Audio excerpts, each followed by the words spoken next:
कैवल्य अनुभूति संबंधित सद्गुरु ओशो के प्रवचन। ट्रैक 1, दृश्य, दृष्टा, केवल दर्शन।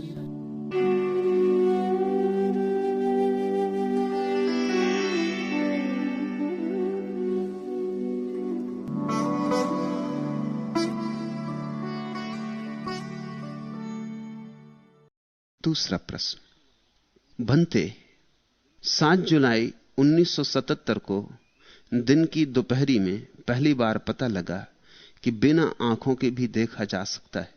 आंखें बंद थीं, होश में था, पूरी विश्रांति में था।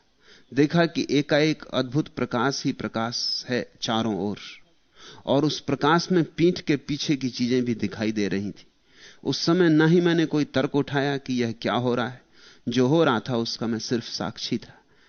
क्या कैवल्य में साक्षी भी प्रकाश के साथ समाहित हो जाता है? पूछा है शुभकरण पुंगलिया ने। शुभ हुआ, शुभकरण सत्य हुआ। और ये जो भाव, ये जो प्रश्न मन में उठा कि क्या कैवल्य में साक्षी भी प्रकाश के साथ समाहित हो जाता है, यह बहुमूल्य है।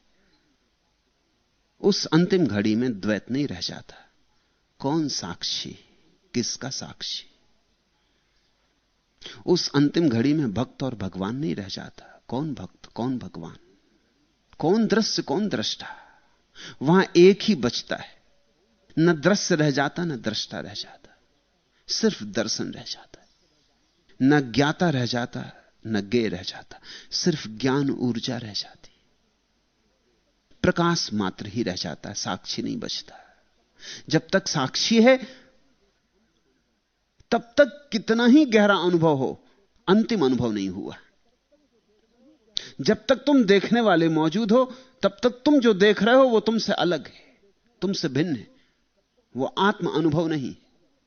तुम दृष्टा हो और तुम्हारे पास कोई चीज घट रही, फिर वो कितनी ही सूक्ष्म हो। एक मोमबत्ती जल रही तुम्हारे कमरे में, उसकी रोशनी तुम देख रहे हो, ये साधारण स्थूल रोशनी है। फिर तुम्हारे भीतर कोई दिया जल उठा, बिन बाती बिन तेल, न तेल है न बाती है, लेकिन दिया जल उठा। लेकिन तुम देखने वाले अभी भी हो, तो बहुत भेद नहीं।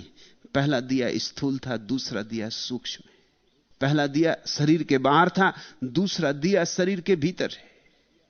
लेकिन अभी भी तुम इससे अलग खड़े हो, क्योंकि तुम दृष्टा हो। तुम देख रहे हो कि रोशनी है, रोशनी दिखाई पड़ रही। स्मरण रखना, आध्यात्मिक अनुभव जैसा होता ही नहीं। इसलिए सभी अनुभव या तो शारीरिक होते हैं या मानसिक होते हैं। यह बहुत गहरा मानसिक अनुभव हुआ, प्यारा अनुभव हुआ, मगर उस पर रुक नहीं जाना है। पहुंचना तो वहां है जहां अनुभव और अनुभोक्ता एक हो जाएं, जहां दृश्य और दृष्टा एक हो जाएं। उस आखिरी घड़ी को ही कैवल्य कहा है। कैवल्य का अर्थ ही यही होता है, केवल एक बचा, केवल बचा। प्यारा शब्द है जैनों का कैवल्य। वो एक की ही सूचना देता है। मात्र एक बचा, शुद्ध एक बचा, वहां फिर कोई अनुभव नहीं रह जाते। इसलिए अंतिम अनुभव जैसा नहीं होता, और बिना आंखों के देखा जा सकता है। क्योंकि आंखों से देखा ही क्या है? आंखों से किसने कब क्या देखा है?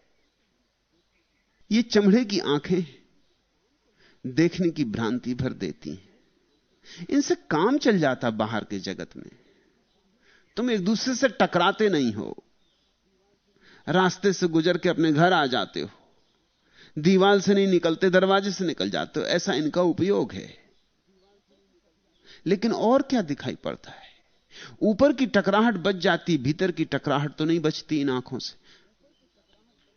ऊपर से तुम देख के निकल जाते हो, भाई यहां एक आदमी खड़ा है, इससे बच के निकल जाएं। लेकिन भीतर तो आदमी में टकराहट चलती, महत्वाकांक्षा, गला घोंट टकराहट चलती। पत्नी पति से, बाप बेटे से, भाई भाई से टकराहट चल रही। भीतर की आंख आती तो यह टकराहट भी चली जाती, टकराहट ही नहीं बचती। कोई वैमनस्य नहीं बचता, कोई वैर नहीं बचता। प्रेम ही प्रेम शेष रह जाता है। और अभी इस आंख से तुम्हें दूसरे तो थोड़े बहुत दिखाई पड़ जाते हैं, थोड़े बहुत ही, क्योंकि उनका भी वास्तविक अंग दिखाई नहीं पड़ता। तुम्हें जब कोई आदमी दिखाई पड़ता है तो उसकी देह ही दिखाई पड़ती, उसकी आत्मा दिखाई नहीं पड़ती। वही उसका असली अंग है। देह तो ऊपर की खोल है। जैसे किसी ने किताब का कवर पर देखा और किताब के भीतर क्या है वो कुछ दिखाई नहीं पड़ता, और असली चीज तो किताब के भीतर है, कवर में तो नहीं। कवर कैसा ही प्यारा हो तो भी असली चीज तो किताब के भीतर है, विषय वस्तु तो भीतर है। देह तो केवल ढक्कन है, आवरण है। आत्मा तो भीतर है, वह तो इन आंखों से दिखाई नहीं पड़ती। अपनी ही आत्मा नहीं दिखाई पड़ती इन आंखों से, तो दूसरे की तो कैसे दिखाई पड़ेगी। इसलिए सम्यक दृष्टि, ठीक आंख, आत्म अनुभव का नाम है। जब तुम्हें भीतर स्वयं का भाव समझ में आ जाए कि मैं कौन, उस भाव के साथ तुम्हें औरों के भीतर भी दिखाई पड़ने लगेगा कि वे भी कौन है, और तुम पाओगे एक ही फैला हुआ है, कैवल्य का विस्तार है।